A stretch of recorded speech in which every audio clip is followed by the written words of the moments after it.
Hello, beautiful mimosas.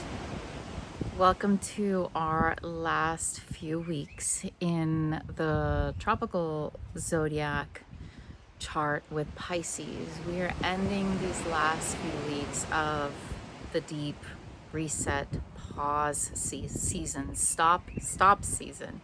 Fall is more of a pause to reflect and release. Winter is more of a stop. It's like a stop and surrender. That's the light. That's the green light and sometimes our life gives us a red light, like something that we weren't expecting. We cross the red light and life teaches us we actually have to stop and go down what I call the surrender season slide, specifically in this season because it is eclipse season. So in a couple of weeks, we're nearing a new moon in Pisces. We're in eclipse season, and I wanted to offer, as we close out this cycle season, I wanted to share with you 4 mystical, spiritual, universal, sacred themes that like rule all. They're the rulers of the revelation, not of the revolution of like this is what I'm going to do, and I'm going to do it this way and get my way, etc., etc. But as we dive into our own rites of passages spiritually, these things are revealed within us, and they're here to support us and to reflect where we are in our inner world in relation to our outer world, and how we can begin to be more in alignment with what we desire, quote unquote, externally, by actually embodying that internally first and foremost. So what I did was, I told you the color red. It's a red helicopter. Picking up somebody. Probably. Hoping, wishing that they're doing well. Or that they do well with whatever it is that they're needing. That's I think an emergency helicopter. Okay, so I'm going to divide them up into four big sacred themes, and underneath, because I love the number 4. For today, I was like recognizing the orgasmic in the order. As I've continued to embody my North Node in Virgo, Virgo is the opposite of Pisces. My South Node is in Pisces. We're in Pisces season, and like it's this watery, like just love and peace sign, non-boundaries. And the opposite, Virgo, loves order and loves structure and loves numbers. And so what I was feeling was the resonance of order can be orgasmic. So 4 brings stability. And that does feel good, right? Not when we're like stuck and we're feeling kind of stable, but stuck stable, but like this deep stability and the inner rootedness of feeling safe. And then I'm going to divide them into each 4 of the sacred themes is going to have 3 major themes. And if you have watched my videos from the beginning and or listened to my podcast, shout out to my podcast, somewhere along the line, I have shared that how I download and receive transmissions for myself and for my clients is that I normally see the sacred theme that we are working on in the season that we're living. So that's the mystical. Then it's the mothering. How do you bring that teaching, that sacred universal teaching, and remother ourselves? And that also includes, obviously, all of our shadow work and all of, going into the feelings and the past and whatever it is that we need to heal. And then the maker. So my mystic, then my mother, and then my maker. And then what do? Maker is the alchemist, the sacred alchemist, with this knowledge, this wisdom that has been endowed, that has been gifted to us, and we have been in sacred relationship with it. Now, how do we birth it? How do we take the action? What do we do in our everyday lives? So that's going to be, so think when I say number one, mystical, number two, it's going to be more of like bringing that, how do you bring that in? And then the number three is actually more of the embodiment, action, alchemy piece. All right. And then each one is also going to have like a sacred affirmation or prayer like thing. And then I'm going to leave with like a sacred phrase that kind of represents for us to see what kind of like the footprint is in our embodiment practice, with like a very 1, 2, 3 words. You'll get the gist. Okay, so number one, here you go. 4 mystical spiritual truths to live by, to live like a mystic. Of course, number one is going to be we are one. Because we're in Pisces season, because I'm making this now, because we are one. We all know, we've all heard it, how that is one of our sacred teachings. We are one is broken down into number one. Everything is interconnected. So everything that is in our field, our energetic field, is this play with and within itself, playing with itself. And we are part of that. We are part of the whole. We are interconnected. We are interwoven. We are intertwined, etc., etc. Number two, the outer world reflects the inner world. So whatever we see being played outside, how we perceive that, and the lens in which we choose to see it in. Do we choose to see it as a mystic, or do we not? We have many choices of how to see it. And the mystic, if this is your first time watching any of my videos, thank you for watching. Mystic, one who is in deep inquiry and in deep service and into deep offering to the divine, to God, to understanding, to the mystic is always not only the archetype, but it is the archetype that lives not only to serve God, but to understand to be in the understanding of the experience that we are one. The mystic, that's their life purpose. They're always like, where is God? Why isn't God here? Etc., etc. You know, it's like the play of all of it. Number three, everyone carries a unique and individual vibration value of the whole. That means, so if you bring it down, right, the we are one, then you bring it down to, so if I am choosing to see my life with sacredness, then I'm also remembering that I have my own unique gift, just like you, just like everyone. And everyone's unique imprint is always called forth to its highest vibration. It's always life, love, God. Like, it's always calling us to see that we are one. And so as we know ourselves, as we decide and choose in this lifetime, and it's an over and over again choosing to know ourselves deeper and deeper. As we know ourselves, then we can actually know the deeper sacred teachings of the universe.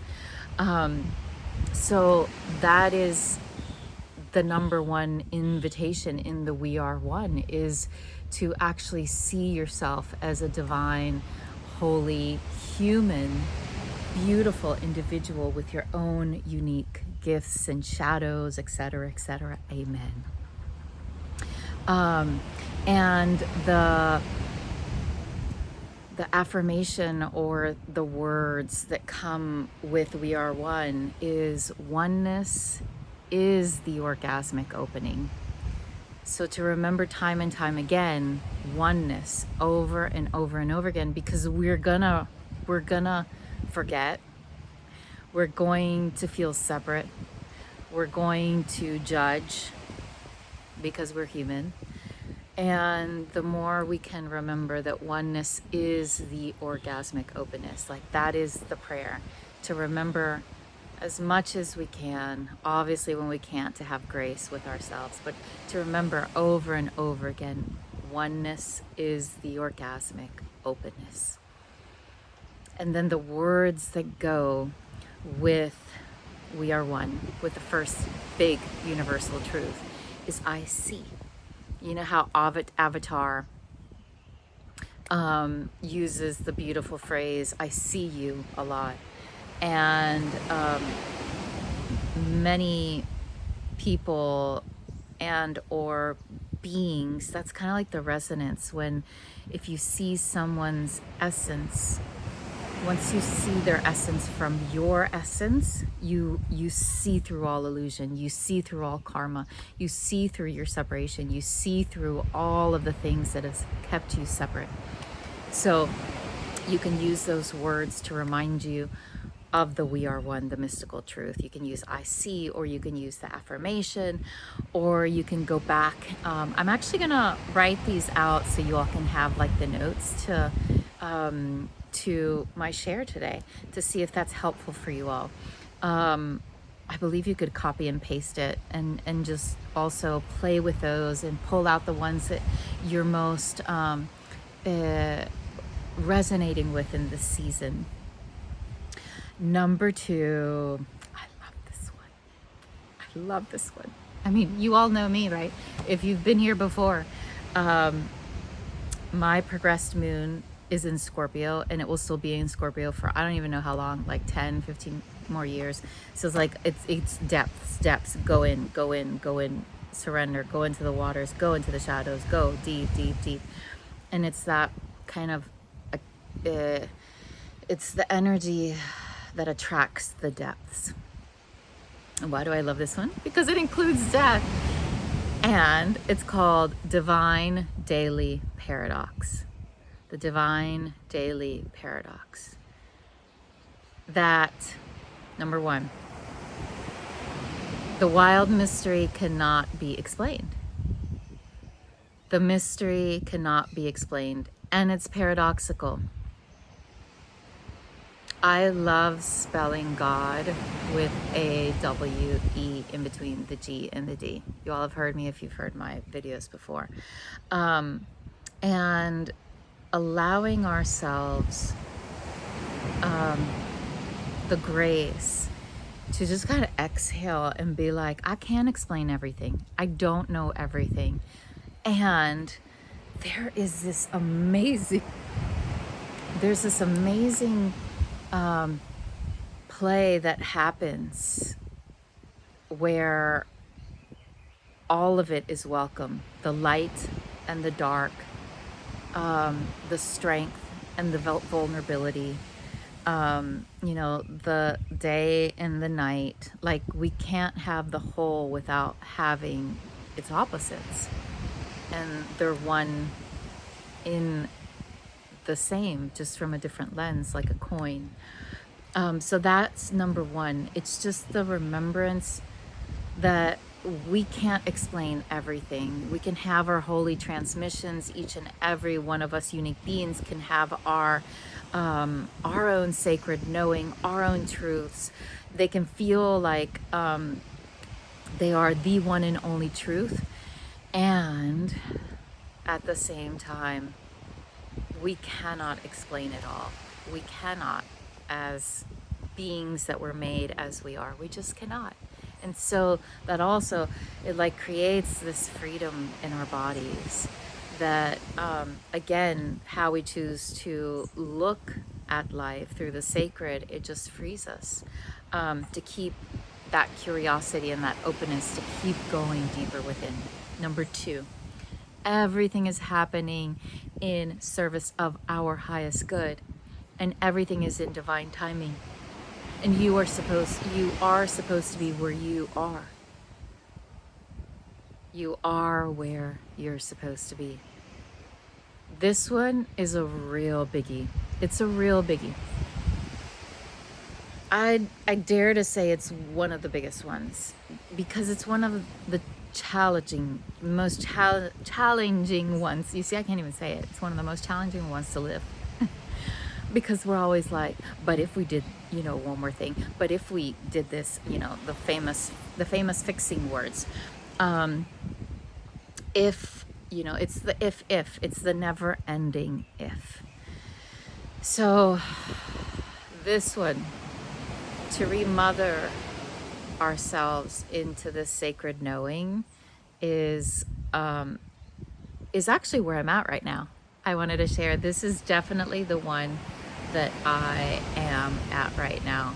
I will share unfiltered. Right now, I don't have any new clients coming in yet.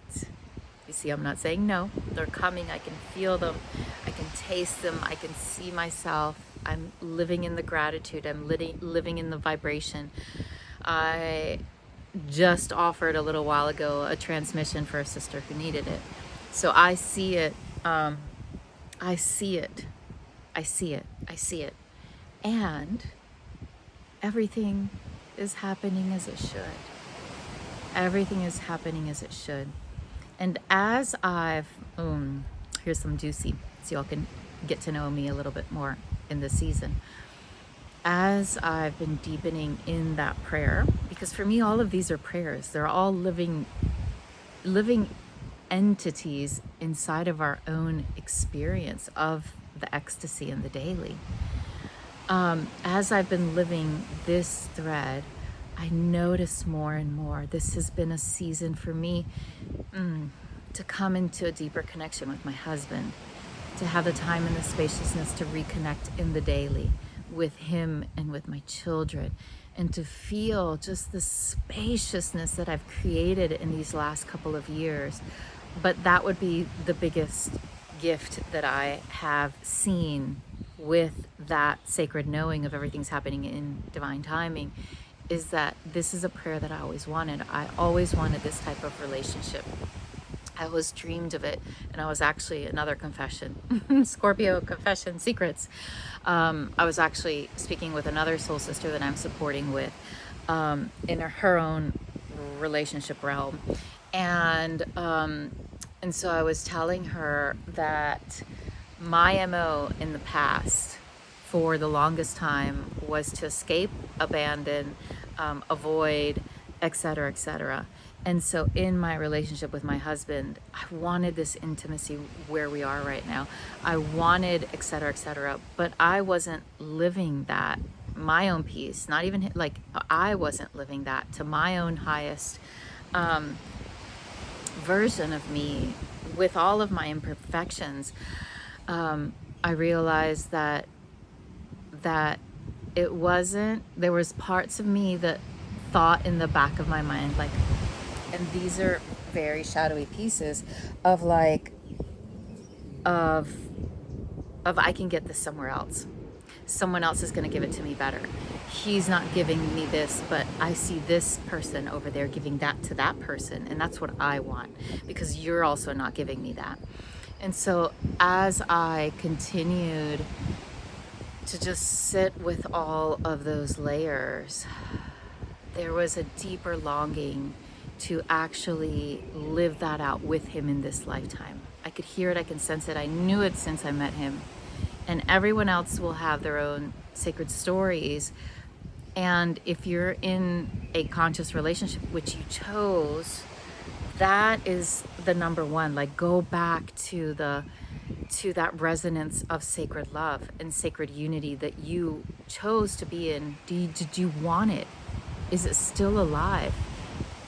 And if it is alive, then we are invited to tend that within ourselves. So thank you to life, for all of the steps I had to live in the last couple of years, for me to actually rekindle that spark again to this extent in this year. It's been amazing. And so I can see how we've had to tend a lot of daily things, and all of us have to tend a lot of daily things. This is why it's called divine daily paradox, because we can see the grandiosity of what we envision, of what we want, but then the daily, the truth is, it has to be lived out in the daily. Number 3, death feeds and is in service of life. You all have heard me say this 1,000 times.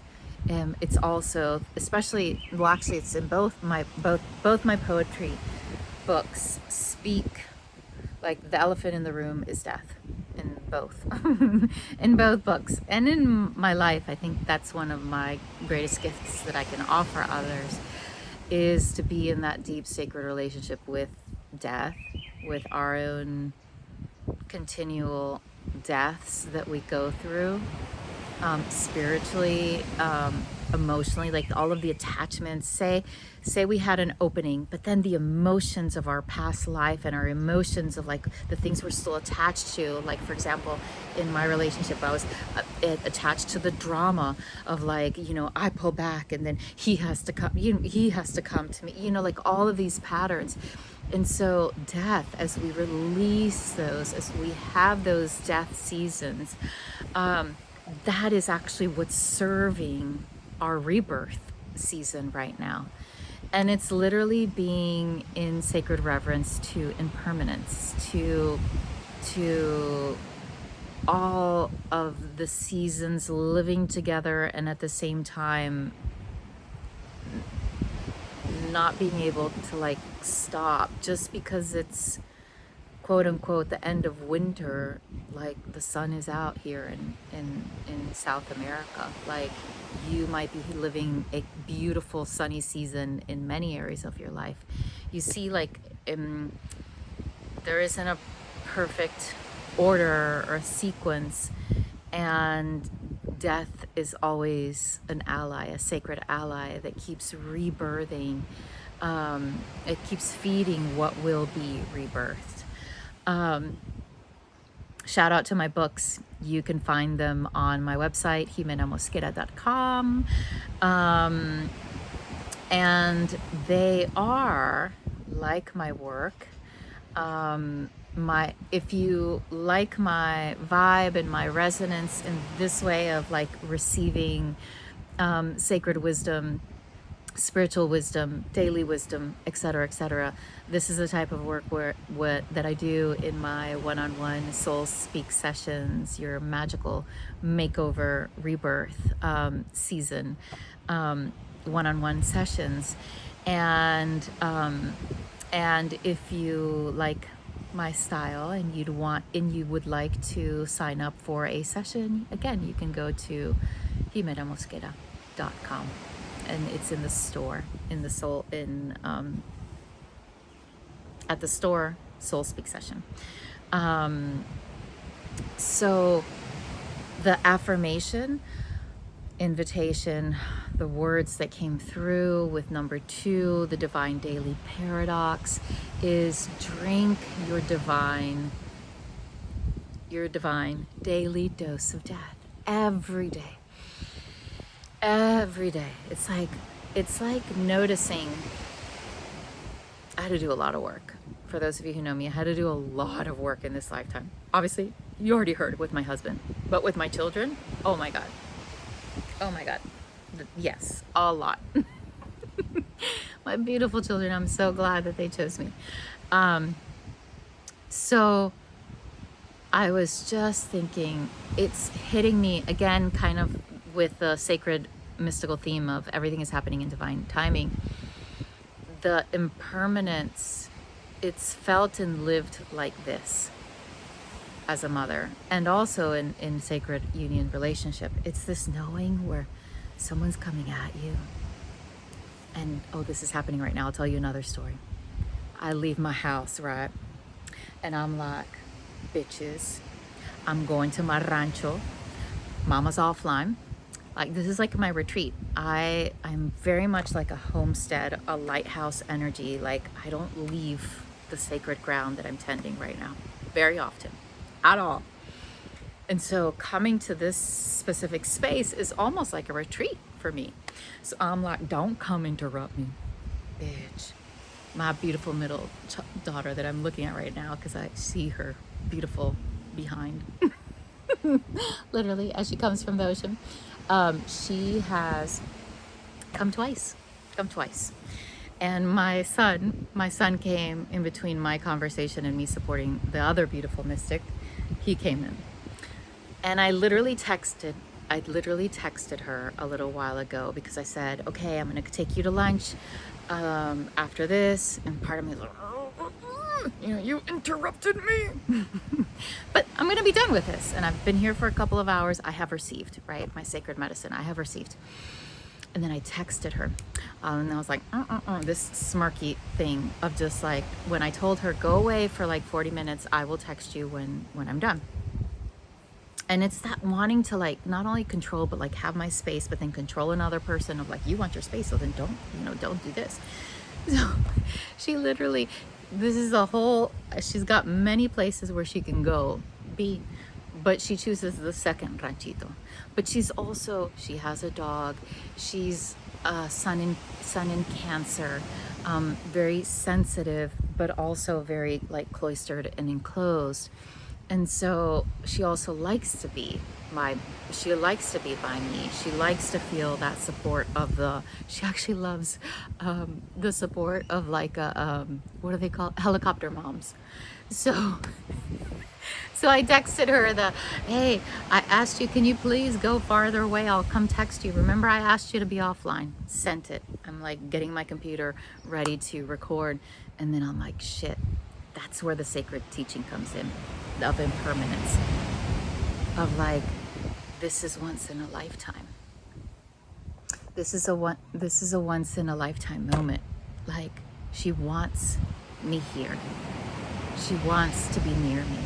She came to me. She's a teenager. She's still connected and wants to keep reconnecting. So it's almost that like that. If this is definitely a great question to ask ourselves. If this was our last day, like our last day to live, would we do, or would we act how we're about to act? That's impermanence, where I know I could choose something hurtful. I actually did. And I was like, I'm so glad she didn't erase. And so that's the teaching of death and of impermanence. We only get one shot. Yes, we do it imperfectly most of the times. It's okay. We all do. And every single time, it's like our heart knows that this is the lifetime that we chose. This is the moment. Every engagement is sacred. So drink your divine daily dose. It's like knowing if I were to die, what would I drink? What would I give to myself? And what would I offer to another person? And obviously the words that go with divine daily paradox is I surrender. It's I surrender. That is totally the theme. Yes, I'm recording today. Yes, I'm having my retreat space. Yes, I asked for my space from her. And yes, I surrender. Like I surrender the rest. I surrender to the moment. I surrender to what is happening in highest good. Amen. So, number 3, love, light, and law. This one totally is also thanks to Carolyn Myss. Carolyn Myss has definitely, she was probably one I would call her my first mystic mentor that I knew kind of consciously as a late teenager. It was before my 20s, much before my 20s, where I read Anatomy of the Spirit. And I don't know how old it is. Hopefully it's, because for some reason the shot was like my bedroom, second floor, parents' home, Nelson Mandela book, Gandhi, Anatomy of the Spirit. If it was later, it's later. But she speaks about love, light, and law. And she speaks about it beautifully and in her own way. And for today, these are the ones that wanted to come through. I didn't go back and study and hear all of her work that I love and adore and have received so much from her in the first few decades of my life. In my own mystical journey and studies. So number one, we are supported and guided always. Come on now. That's light, right? The light of the sun, the light of God is always supporting and guiding us. That's what I call God guided. And I know, I can't remember if I heard that from Jamie Kern Lima or if I got the insight then after something she said or something. But I remember that term is new, and I've just loved it, like being God guided. But that one is, the light is like the mystical, right? Mystic, remember mystic, mother, maker. Number two, we are co-creatrixes of our own reality. I mean, we know this, we've heard this. I'm not going to share too much about this one, but it's truth. And then I wrote down perpetrator and victim, because most of us today and age still are in that resonance somehow, even if it's 1% still in our body. Many of us, if not most, are still working through those layers of perpetrator victim. And I love to say as well that most of us actually play with both. It's not, oh, I've been a victim this whole lifetime, and these people and these things, you know, these, all of these have been perpetrators.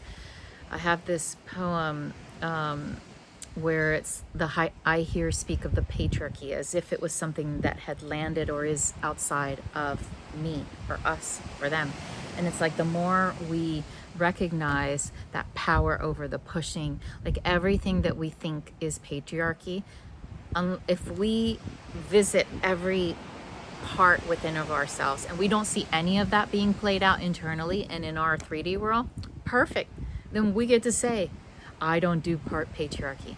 But until we have seen every crevice where we still in one way or another enact patriarchy on, you know, just enact it, then that's where I think we are as a species right now, really being in our own sacred relationship with it. I'm not going to talk too much, but we all know we are co-creating our reality. Number three, as above, so below.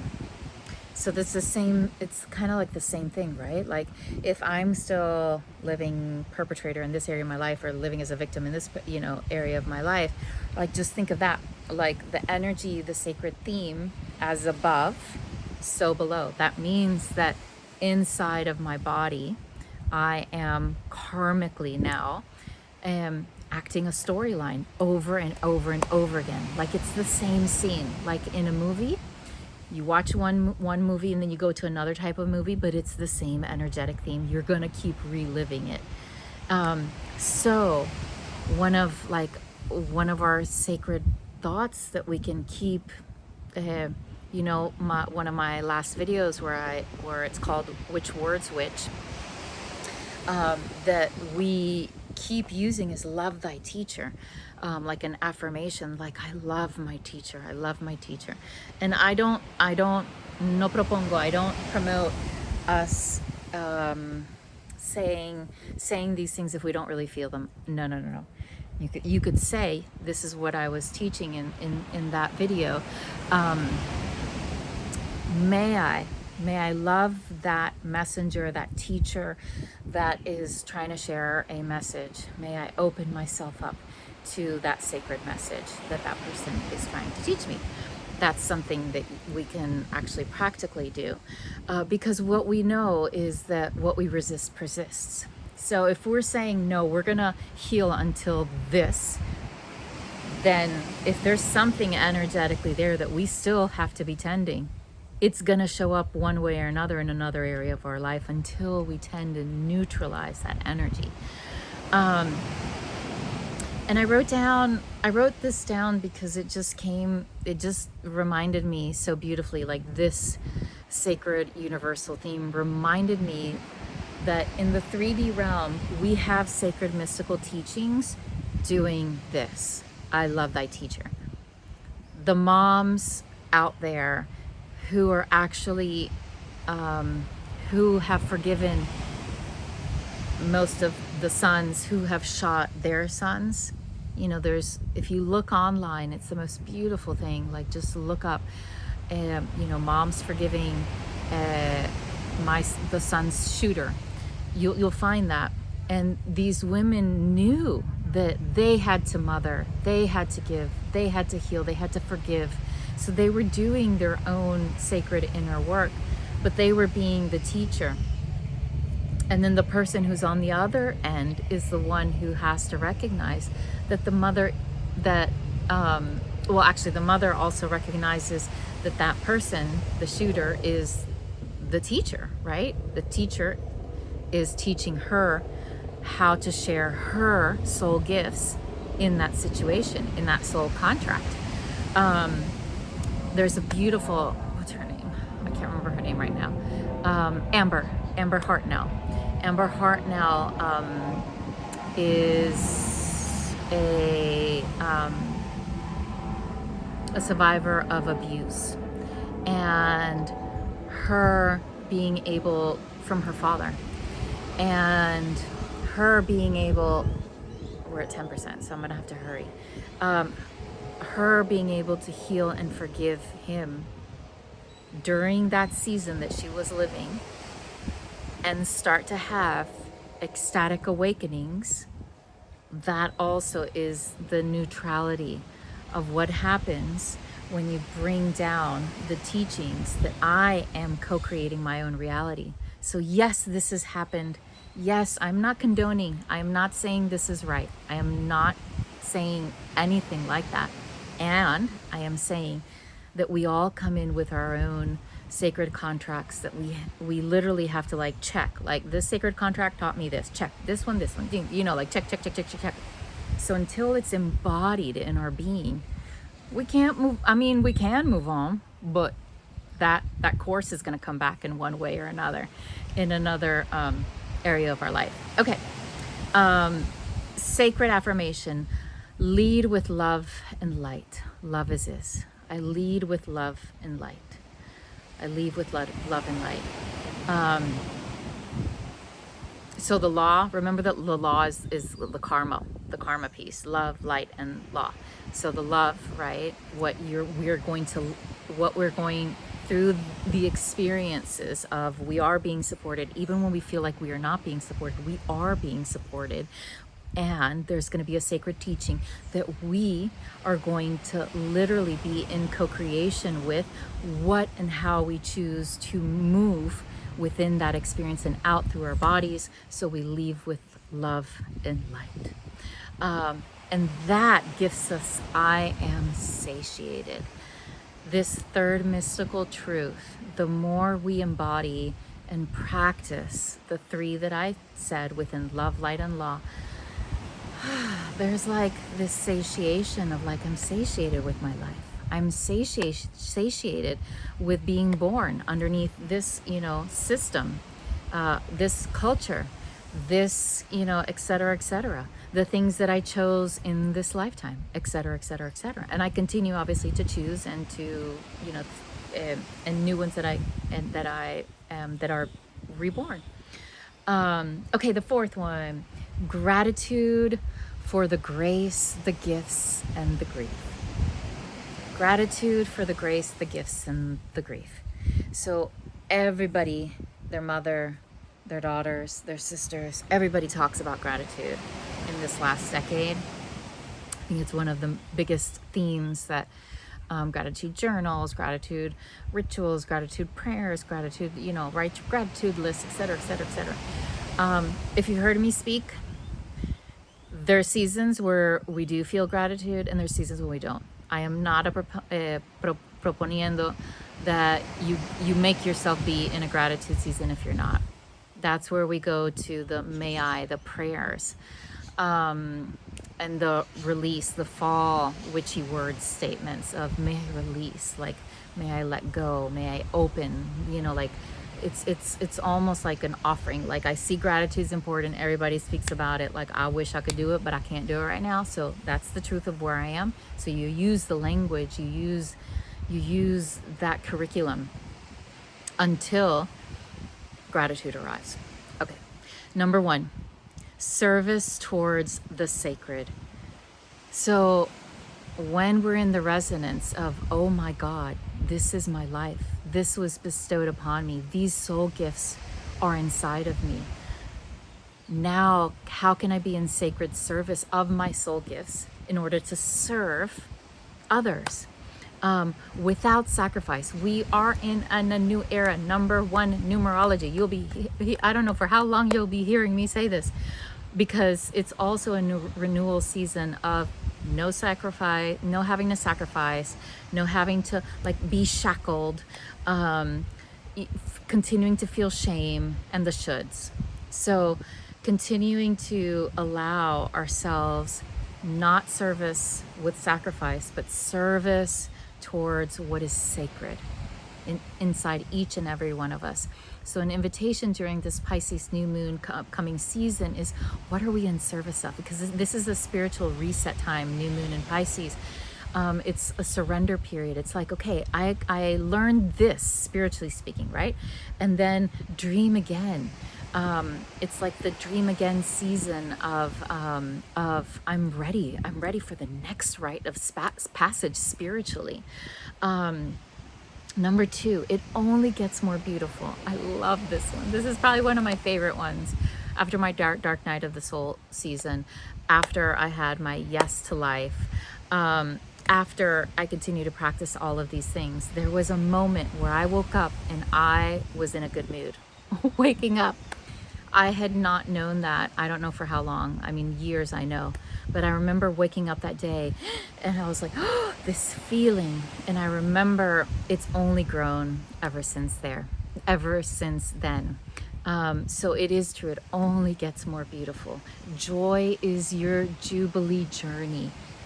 Being content in the as-is, feeling satiation, living at peace with your past. All of these are thanks to gratitude. Number 3, ecstasy in the experience of being in thy essence. Ecstasy in the experience of being in thy essence. Our own inner divine nature is ecstatic. And the more we reside there, the more we exude this ecstasy in every experience that we have. I'm not talking about like the tantra that you see on the internet, I'm not talking about that. I'm talking about the embodiment of tantra, of loving all of life, moment to moment, like this deep ecstatic knowing that everything is happening just perfectly as it is. That's also thanks to gratitude. So the sacred affirmation, give yourself over to gratitude.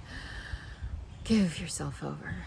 Just give yourself. If you don't not feeling gratitude right now, that's like, may I give myself over to gratitude. That could be our prayer. And the words to close out this number 4 is, I am in service of you, dear God. I am in service. Like, to close, the gratitude is something that you need to continue to cultivate, be in service to. And as we close, when I say God, just, if you'd like, place the AWE. See what that happens in your system. I am in service of you, of all, dear God. Thank you, my beautifuls. So these are 4. I don't know why, but this is how I channeled them today. I'd love to hear if there's one of these 4. Like, what did you think? Did any of these resonate? Did one resonate more than the other? Was it helpful? Did you like the breakdowns together? Because I know many people, you know, that write blogs and things, like they write them, you know, differently, or people share them differently. And I wanted to share them like this, in kind of batches, because that's kind of how I receive my beautiful transmissions. All right, my beautifuls, there you got 4 mystical truths to live like a mystic every day in the divine day. Have a beautiful, blessed day, my beautiful mimosas. Mwah.